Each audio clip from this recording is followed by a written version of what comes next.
घुंघराले बाल। राइना बचपन से ही खूब सुंदर थी। उसके लंबे लंबे घुंघराले बाल से हमेशा उसका चेहरा ढका रहता। अरे भूत बनकर घूमती रहती है, चल तेरे बाल कटवा दूं। अच्छा, क्यों भला? स्कूल में तो सारा वक्त बांधकर घूमना पड़ता था। अब तो मैं कॉलेज जाऊंगी और बाल खोल कर घूमूंगी। हाँ। अरे ये बाल देख रही है, ऐसे लगता है जैसे मधुमक्खी का छत्ता। खैर, घने घने घुंघराले बालों से राइना सुंदर तो लगती, लेकिन उसे संभालना उसके लिए बड़ा काम था। माँ, अरे माँ, शैम्पू खत्म हो गया है। इस बार वो वाला लाना ना, जो घुंघराले बालों को और बाउंसी बनाता है। माँ ले आना, हाँ जरूर से। कल मेरा कॉलेज का पहला दिन है, मैं चाहती हूँ सब मुझे देखकर जले। अगले दिन राइना कॉलेज पहुँचती है, जहाँ एक लड़का उसे छेड़ते हुए कहता है, अरे लगता है चाउमीन में सोया सॉस कुछ ज्यादा ही गिर गया। अरे मुझे तो चेहरा दिख ही नहीं रहा। लड़कियां भी राइना का मजाक उड़ाती है। अरे यार, ये कंगना की कॉपी करके कौन आया है?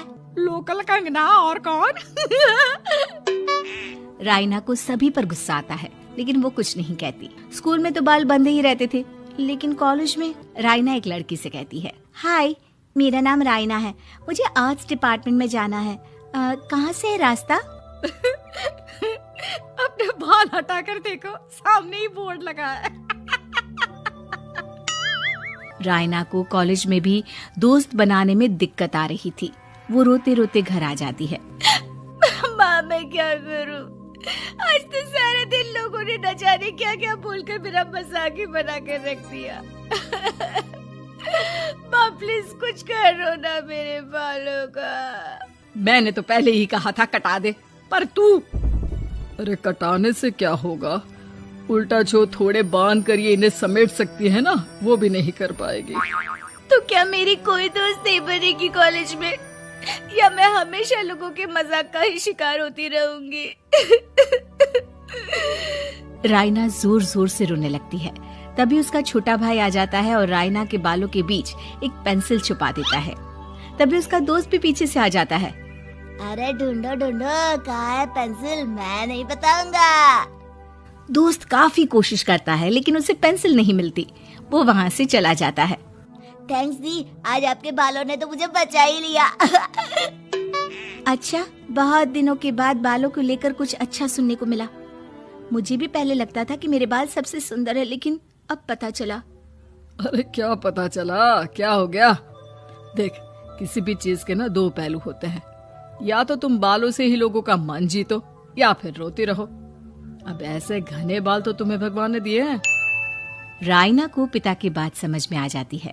वो सोच लेती है कि जिन बालों के कारण वो कॉलेज में एक भी दोस्त नहीं बना पा रही है, उन्हीं बालों से वो दोस्तों की लाइन लगवा देगी। अगले दिन कॉलेज में डेस्क में राइना बालों को आगे कर लेती है और लोगों को लगता है कि राइना का चेहरा पीछे है, लेकिन राइना घने घुंघराले बालों को हटाकर हंसने लगती है।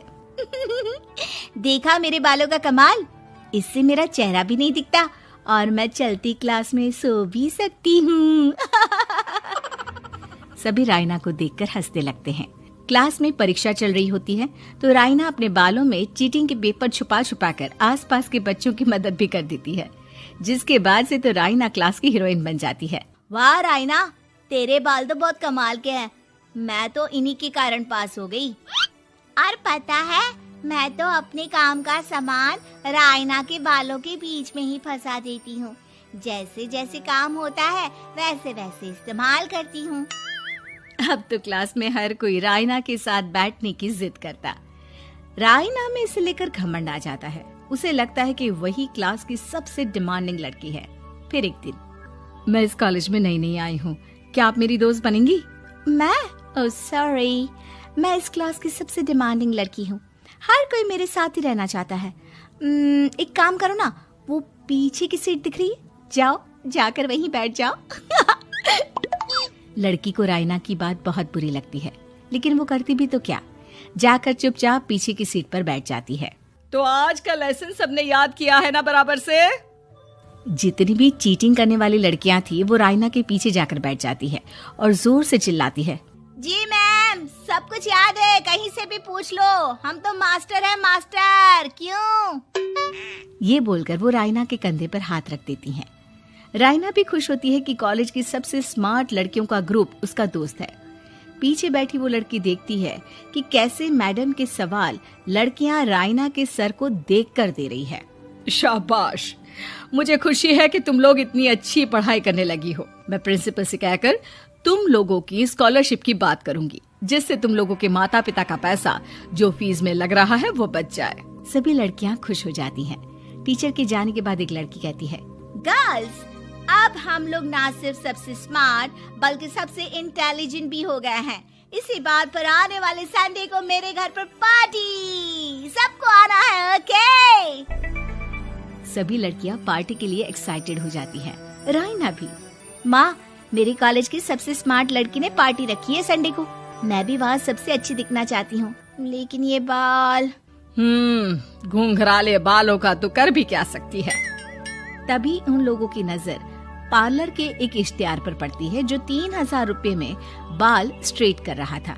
माँ, मुझे पैसे देना, मैं बाल सीधे करवा कर आती हूँ। संडे को पार्टी में सबसे अच्छी लगूंगी। बस फिर क्या था, अपने घुंघराले बालों को रायना पार्लर जाकर स्ट्रेट यानी कि सीधा करवा लेती है। और फिर पार्टी वाले दिन, हाय गर्ल्स, कैसी लग रही हूँ मैं? ओह नो, शिट, ये क्या करवा लिया बालों का हाल? और जिसके घर पार्टी थी वो लड़की, अरे ये क्या करवा लिया?